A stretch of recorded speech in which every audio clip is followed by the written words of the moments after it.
Fill up করার কোনো ভয় নেই, ফিল আপ করবা, সাহায্য করে দেবে, বাড়ি পর্যন্ত সাহায্য করবে। ভারত সরকারের জন্য আমাদের কমিটমেন্ট, আমাদের মুখ্যমন্ত্রীর নির্দেশে বাড়ি বাড়িতে যাচ্ছে এই ফর্মগুলো।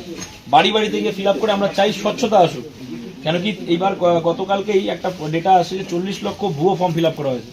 40 লক্ষ যারা পাওয়ার কথা তারা পাই না, সব মানে মারা গেছে এসে, মানে পুরুষরা ফর্মগুলো নিয়ে এগুলো ডেটা ঢুকিয়ে দিয়েছে। তো ওই জন্য বাড়ি বাড়িতে গিয়ে ডেটা আমরা কালেকশন করতেছি, আমাদের লোকজন থাকবে, প্রপার ফর্ম ফিল আপ করে এটা সবার জন্য। আর যেগুলো ডেটা দিবা এতটুকু নিশ্চিন্ত থাকো যে ভাই কোনো কিছু গভর্নমেন্ট চাচ্ছে সব ডেটা আমাদের কাছে থাকুক, যেন মানুষ যারা সত্যি পাওয়ার দরকার তারা পাবে। এটা অন্নপূর্ণা ভান্ডার সবার জন্য, কোনো অসুবিধা নেই।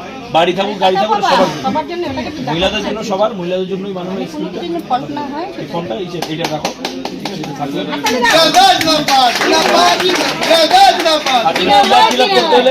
ফিল আপ কোথায় করবে? এটা হেল্প ডেস্ক থাকবে, ঠিক আছে? হেল্প ডেস্ক থেকে ফিল আপ করবো, তোমার এখন ফিল আপ করতে হবে না। হেল্প ডেস্ক থাকবে, কি ডকুমেন্টস নিয়ে আসবেন, গার্জেন যে ফিল আপ করবে।